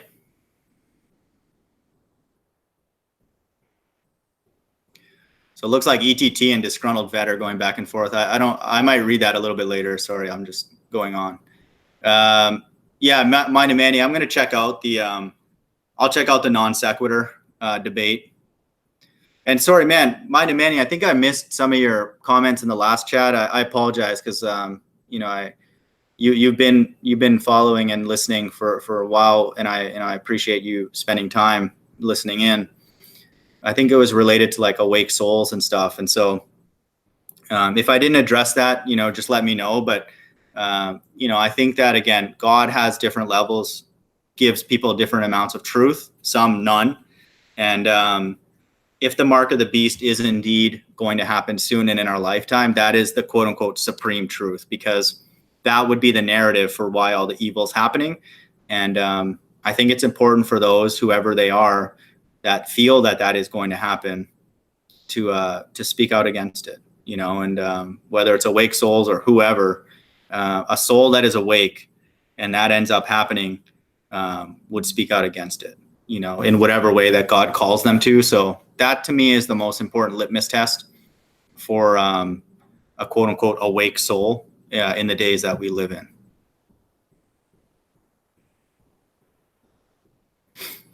Yeah, ETT brings out good verses. It's true. God does not love everyone, and may we be one that he loves. May we do the works of charity, of faith, look out for our fellow man. And if we can squeeze it out, even though it's hard in these days, we're called to even love our enemies.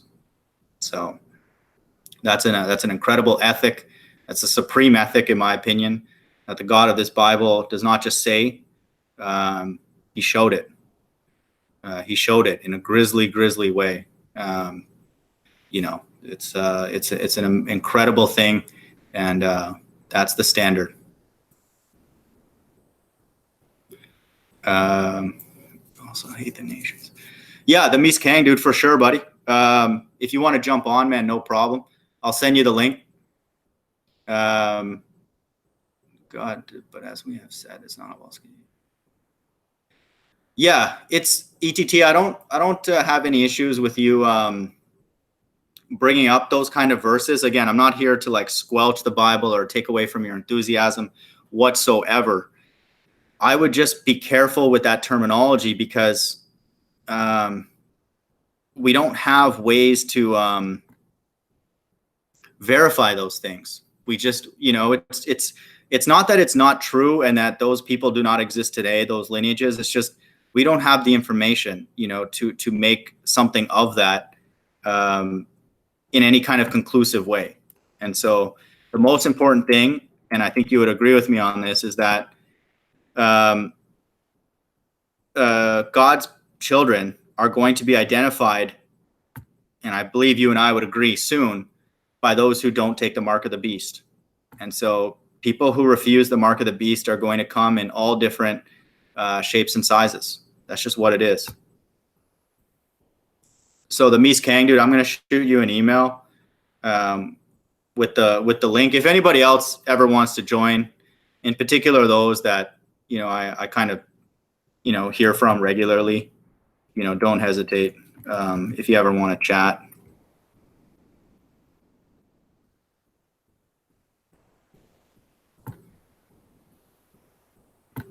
Okay, the Mies Kang, that should be coming your way. And yeah, sorry, Mind of Manny, that's the term, supernatural realm. This notion of a supernatural realm, to me, I just I don't know, to me everything that's like non-physical is supernatural, and like spiritual people, like I suspect you are, we are living in a supernatural realm. We just happen to be limited by our physical body and for a particular reason, and so I would agree with that. We are in a supernatural realm, and really there's only two options. Either it's a supernatural realm or it's a purely physical one, and that's what atheists need, really. They will not concede one miracle has happened in human history. There's probably people on this hangout who've had a spiritual encounter that could not be explained with physics. It could not. People have done things, something's happened to their body, and they just couldn't explain it without the spirit world. And so I think that's where spiritual people, I think, are very, very comfortable saying that we live really in many ways at the mercy of the supernatural, and we're not able to see it because we have to go through certain things, and in many ways it would overwhelm us if we're not able to interpret it correctly, and all that kind of stuff. But yeah, I'm comfortable with that statement. People use simulation as well, and I think that notion of a simulation, to me, I don't think Christian people should be afraid to talk about that and entertain that, because the Bible does say the beginning and end is known. And so if a person wants to call predestination a simulation, I have no issues with that. I think the beautiful thing about the God of this Bible is that he gives us the ability to think that we're free and doing things, and he's okay with that. Like, if we do something good, God will give us credit for it. And if people create things and build structures and stuff, God is, he wants people to do things, and he's not arrogant. Like, he'll give people credit for that. And I think that that's a beautiful thing. But ultimately, the broad narrative, the beginning and the end, is already set. And so we are in some ways living in a simulation. So Mies Kang, what's up, buddy? How's everything, man?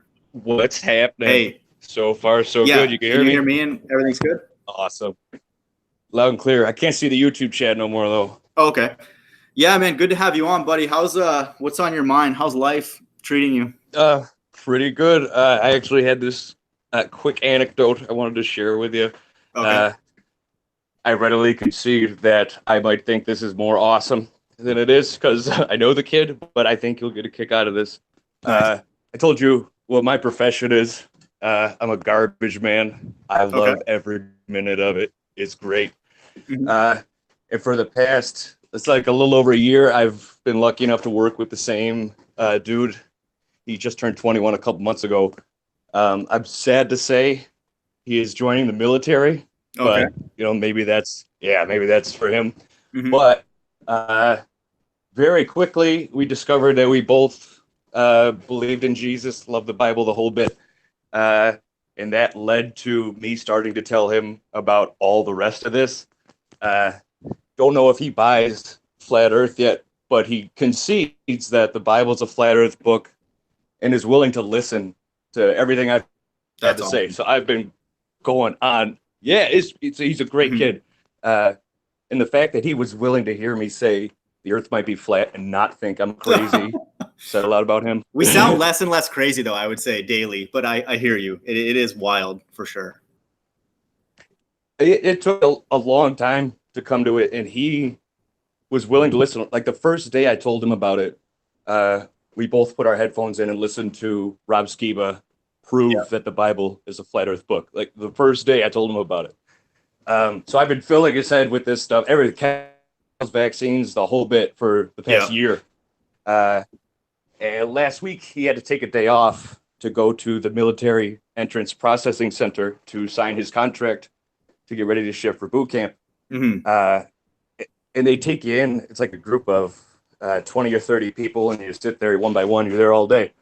And he says, can I ask a question about that? Sorry, Mies Kang, just curious. Like, you don't have to get personal information, but is he doing that compelled by his own conviction, or is it more like a financial thing, or like a family thing, like a lineage, or like? I think it's both family and financial. Okay, fair enough. Yep.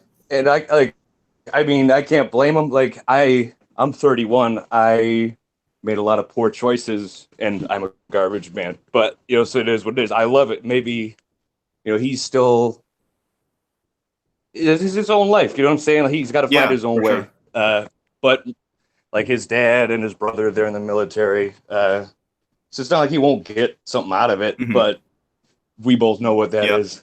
So either way, he comes back the next day and he's telling us that he's in this waiting room with these 30 other people that are doing their thing. And they all start talking about the picture of the black hole.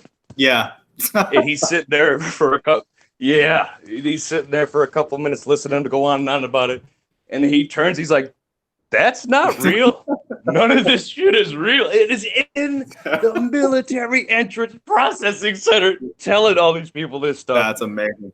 Just drop. I was so proud. I don't know if I'd have been able to do that, at least at that age, only after a year of first hearing about any of this. So yeah, I thought you'd get a kick out of that. But wait, so you're saying that he's not offended by it, kind of thing, right? Like he's open to talking about it and exploring it and all that. Yeah, he totally sees the chemtrails. Totally is with everything on the vaccine debate. He's fine with the moon landings being faked. Has said that he's convinced space isn't real. Yeah. So, I mean, he might be sold on flat. I mean, I don't want to put words in his mouth is the whole thing. But he's willing to listen and has all kinds of questions about his own stuff. And it's been a really interesting and refreshing year working with him. That's cool. I don't know, like, if you resonate with this, Mies Kang, but I sometimes feel like flat Earth is needed for me because I don't actually have that much faith. So I'm not saying like it's a bad thing by any means, but I feel like it's almost God throwing me a bone because I would really be like, what the hell is going on here? So I'm not saying it's, let ballers be ballers or whatever, but I think I also think there's other ways, obviously, God can use, build people's faith, and stuff. Right. I'm just very, very thankful for this one because it literally took God from virtual La La Land to whoa, there is something out there, I'll agree with that. But no, that's cool, man. I think that's the thing again for me, more fundamentally, just thinking about education and learning. It's like those back and forth debates, they're almost like a circus. Like they want us to go on there and put on a quote show, and it's not about learning, and edification. So I think, not at all. That's the most important thing. I watched I stopped watching the non sequitur when they banned me from the live chat because I'm not learning anything from them, but now I can't talk to anybody. Right. But they did one the other day with Shannon Q and some guy named Rand Campbell. I've never heard of him before this. But you should check that out. He asked them some really pointed questions, and they just flat out, nope, there's no soul, there's no chance. none of this is real. I don't care. He asked them if they were Eve in the garden and Satan offered them the fruit, what would they have done? And they both said flat out, I'd have taken it. I'd have just done it. No remorse, nothing. It was madness. I couldn't believe it. I actually, now more than ever, I'm just starting to see that people are just characters. I think fundamentally we're all characters in God's mind or his design, but people are, I need to be better at giving people just a break sometimes and being like, just certain people are just programmed to like, just, they're not going to go against the government narrative. They're not going to say the country's falling apart. And I have to be more humble, is that I don't know that it is for sure. Like, okay, I can quote a few stats, and from my vantage point, people don't seem happy, but that's kind of what I was saying earlier, is like, I have to actually be a little bit less doom and gloom slightly. I'm not taking the foot off the gas, obviously, in terms of this channel. It's impossible for me to not, but I have to learn to be kind of happier for people, and just maybe I might be premature. You know, the end could be happening, but it may happen further. So the most difficult thing for me to have learned to accept throughout this whole process, and it's been 10 years now that I've been quote unquote awake. The most difficult thing was learning to accept that there are people that will never be reached no matter what you do. And that was really hard. My best friend growing up from when we were kids is a youth pastor now. And I attended church there for a little bit. Like I told you, I made some poor decisions, so I was out of church. We all did, buddy. We all did. Sometimes being away from that church is probably a good decision from my experience. So I hear you, though. Yeah. Right. Well, I tried to go back, and I had been away for years, and I had learned about all this stuff in my time away. And they would have none of it. None of it. He just had a daughter, 8 months old, and he's giving her the flu shot, and oh my God. And like, I have to live my life now as if he's died and passed away, because there's nothing I could do. There's nothing. But on the flu thing, Miskang, I'm curious what you think. Like, I'm not against voluntary flu shots. Like, let's say people did do research, or they're just, put a little bit in just to see the immune system or whatever.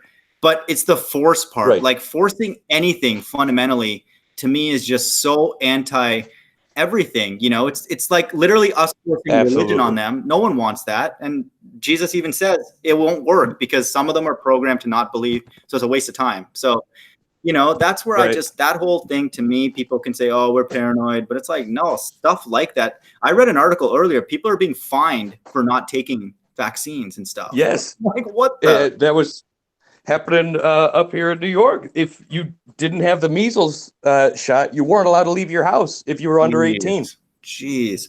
Where's the articles on rest, proper food, relaxation, prayer, introspection? These are the things that create healthy individuals. That's why I know we're obviously living in a satanic system, because that's not even pushed by the Christian, quote unquote Christians, like the religious, the faithful worldwide.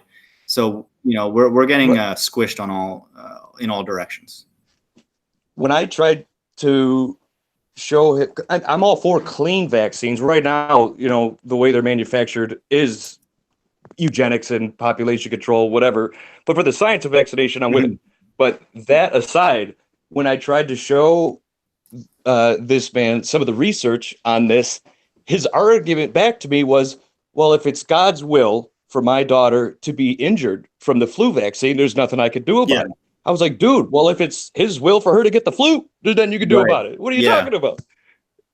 But like you said, their minds are seared. There's nothing you could do. There's nothing you could do for some of them.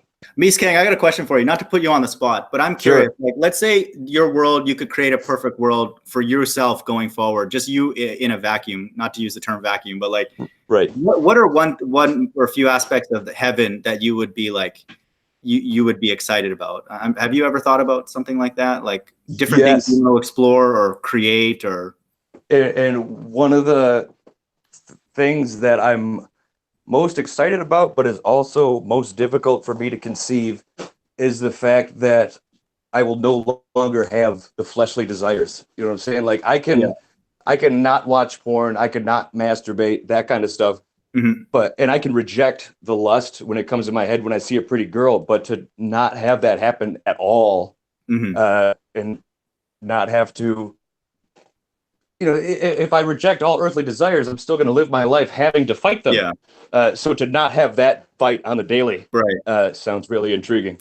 But like, let's just say something that you would be just, and I'm not trying to put you on the spot, but like that you're curious to explore or learn, or like, is there a field that you would be curious about, like in mathematics or science or technology or art? Man, I I mean, I was a musician for a while, and I stopped doing that because I was doing it for the wrong reasons. I'd like to be able to do that Mhm. for God, like to His benefit. Yeah. I'm all about like I wish I was as educated as you are when it comes to mathematics and science. Like I'm fascinated listening to you, but I rejected my formal education Mhm. uh, way too early. So I'm into that kind of stuff. I don't know, man. This world's so messed up that heaven is difficult to perceive sometimes. Yeah.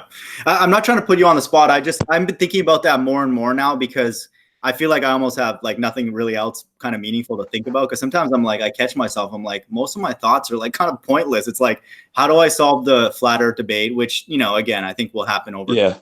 But, so I'm starting to spend a little bit of time, and as maybe this, comes to your mind, if we, dialogue again, I think I'm starting to think about things that we would do, as a collective group and me individually, in a perfect world where, like, we didn't have to like work 24 hours a day.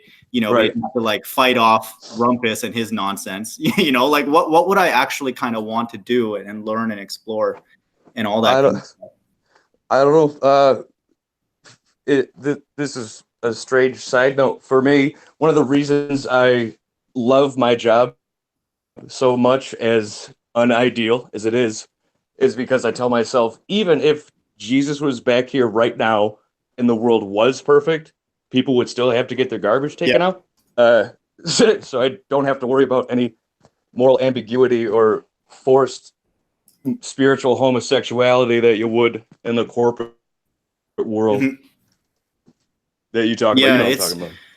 dude. Yeah, and I remember, not to quote PMARS, because like he has his reputation, but like some of the stuff he says to me is like very, very interesting, because somebody asked him like, okay, like you feel like you're enslaved. Well, what would it feel like to be free? And he's like, I don't even know, because like we've been enslaved our whole life. Like we can't even imagine what it would be like to wake up in the Yeah. morning and not be afraid of like losing our job, or like not having enough money, or like family members disowning us because we believe that we're The, not on a spinning beach ball. And I'm not trying to get pity. I'm just saying this is the reality for a lot of right. people. So, but Yeah. yeah, I can't even imagine our world without fractional reserve banking. Like how right, I don't even know how clean money would even work. yeah, I don't even know if that's possible at this point yeah. to ever fix that.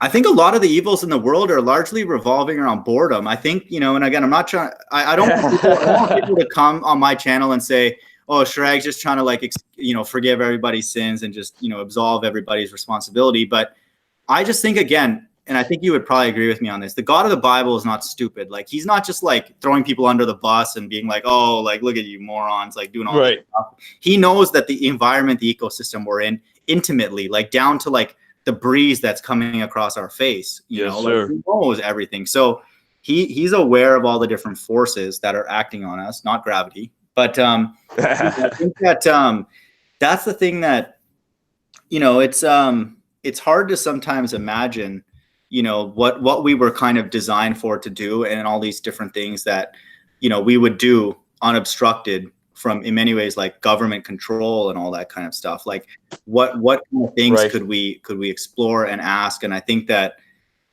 to me, this notion of like not having something productive to do, in many ways, to me, is probably the strongest evidence that we're in the end times, because more and more people are becoming aware of the fact that we're not expressing our full, or anywhere near, and sometimes even 0% of our creativity. And to me, that cannot go on forever. Like, again, I have to, like I said, I have to be more humble that I don't know the day or hour. Like, I definitely don't know. But Right. there's a lot of people, and a growing number of people, and even people who are on the baller side, like they're sitting in debates and stuff, coming in hangouts day after day, reciting the same points over and over again. It's just not what we're designed for. We're not designed to like just do that kind of stuff. I don't think I'm making any, but I'm just, that's a qualm that I have about the days that we live in. I hear you. I don't know, what I'm ideally supposed to be spending my time doing. Like, it's a little simpler for me at this point because I have children. Yeah. But beyond that, it's like, okay, I'm a garbage man for the rest of my life now? Like, how do I take to YouTube and try to tell people about this stuff? Or do I learn to just, live out my days and just reach who I can on an individual scale? I don't know. You know what I'm saying? So I'm here. I hear you. I guess, yeah, man, I'm glad you jumped on it. And anytime you want to, obviously feel free. I think, my structure, I think you kind of know the way it is. And yes, sir. I went through a long chapter today, but generally I try and keep it pretty brief. But yeah, I think any manner of testimony or just thoughts or feedback or correction, and all that, I think, again, it's very, very useful in these days because there's not many of us. And I'm not saying we're special or better, but there's not that many of us. And I sometimes am surprised by that. And I think one statement you said on a couple live streams ago that you struggle to understand why people do not, care about, objective truth. And it's like, it's like that I had to take a moment even after the stream to think about that, yeah, why don't people want to talk about certain things, that are like kind of obvious and, for us are natural to think about the afterlife and, why we're here and all that kind of stuff. But this is why this chapter in particular, to me, hopefully I got the point across that it's literally a gift that we did not have any decision in. God literally created us and our brains and opened up pathways and put a spirit in us that is drawn to certain things.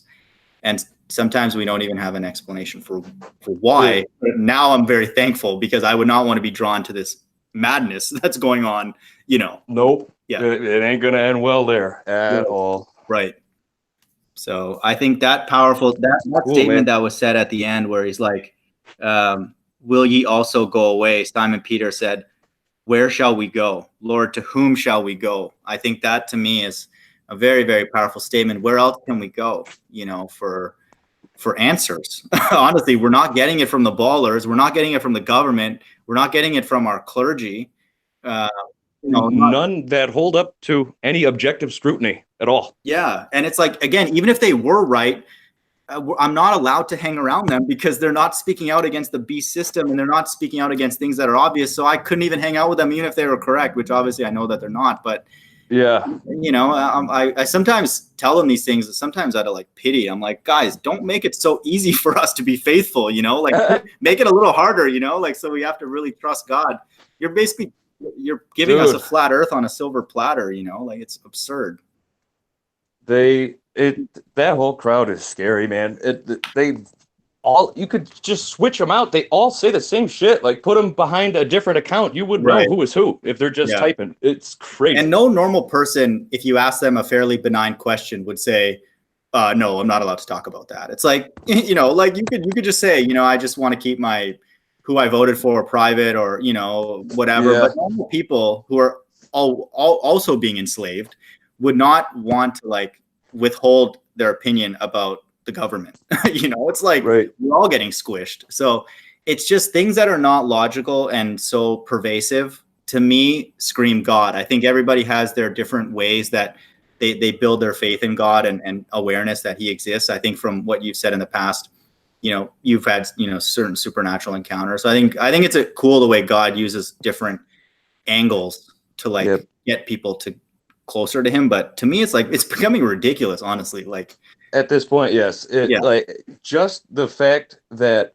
like our culture is so dedicated to hating Christ, that alone seals the deal for me, if that makes sense. Yeah.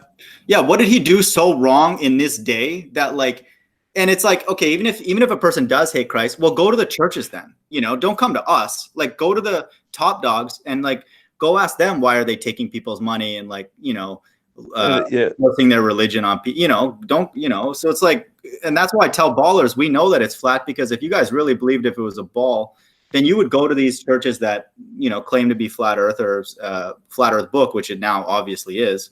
And they would shut them down. They would put their money where their mouth is, so to speak. So we know that they got absolutely nothing. Anytime we talk to them about doing a test over water, they run, so. They wouldn't have channels dedicated to this shit. I'm sorry for swearing. It makes no sense. No, you're right. That is exactly what it is. Shit. So no, it's okay. Well said. That's exactly what it is. Yeah. Like there's a lot of stuff I don't like. I think, the Jersey Shore is reprehensible. I'm not making a channel dedicated to debunking and tearing down and ridiculing the Jersey Shore. Yeah. I'm sorry. I could ramble forever. No, it's cool, man. No, I appreciate you coming on, Mies Kang. So I'm probably gonna. Your favorite baller, Fight the Flat Earth, is on. So dude. I know he's probably your favorite, flat earth apologist. Oh my God. That guy, he just makes me sick. He just makes me sick. There's no getting through to somebody like that. And when he first started his channel, like I tried to watch some of his quote unquote debates just to make sure I wasn't jumping the gun on judging him.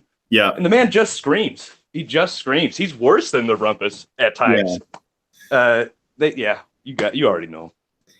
Yeah, we're not spinning. That's just what it is. So there is an entity out there that created all of us, the Mies Kang, Mind of God, ETT, all these people. This is not an entity we can fully wrap our head around. That's just what it is. And I think a lot of atheists, and like I said, we've all been there to some extent. They just make the mistake of writing off how complex it would have to be to architect this and just say it can't be done. And like, well, no, if there isn't a God that did it, he wouldn't be dumb. He'd probably be pretty smart, to suspend a structure this heavy in the middle of space, whether you believe it's conserving angular momentum or whether you believe it's a flat stationary plane, like a lot of us do. That's not a dumb entity, No. So you have to listen to Kyle with Rand Campbell, because he really gives himself away. He starts saying, well, it's God's fault because he started this. So maybe somebody feels this way because God started this whole thing and he didn't have to do this and we didn't want to be created. And just the whole thing is like, all right, dude, you definitely believe God exists. You just hate him. Yeah. That's that. Yeah, no, and only God can program people to hate him, just like I feel like he's programmed us to want to be with him, even though it is hard to understand certain things in the Bible. I would say many things. But yeah, only God can do that because it's not logical. In many ways, it's not even logical for us to come out of our family, to come and talk to people about flat earth. And again, I'm not saying that we deserve like a prize for this, but like some of the things that we do, it's just out of like a compulsion. Like some of the stuff you've told me, that of things that you've done and spoken out against things. It's like, we don't even know why, like I get on some of these debates and feel the need to like defend, our position. But it's this, in my opinion, not to over spiritualize this. It is the Spirit of God literally speaking out when we see things that are not true. They're just not true, and anything that's not true is not faithful. And anything that's not faithful is not pleasing to the God of this Bible. That's said many times. So, yeah. Amen, dude. But sorry, Mies Kang, to take your time, but I appreciate you coming on, man. And you have an open invite anytime, even if you want to do an off, live stream it, we can chat whenever. So. It's been an honor and a privilege. This is my second time ever doing this. The first one was with Jose the other day. So honor and a privilege. Yeah, every voice counts, man. And I think the number of, I'm not saying there's none. I think there are many, many sincere people on earth right now. Many millions, hopefully, billions, but definitely millions of people who are raising their voice. And in my opinion, crying out to God. Even the freaking animals. Like I was on the golf course today. There's like, just the animals look sad, I'm like, reading into it, but I'm like, turtles are just sluggish, they look sluggish. They don't look well fed, and stuff like that. So not at all. I think there is something very, very spiritual happening, not just because of flat earth, but in many ways, even the animals, all people are crying out. All of creation, man. Yeah, agreed. All right, brother. It's great. I'm dropping out. Man. Have a good evening, though. See you later. Yep. Peace.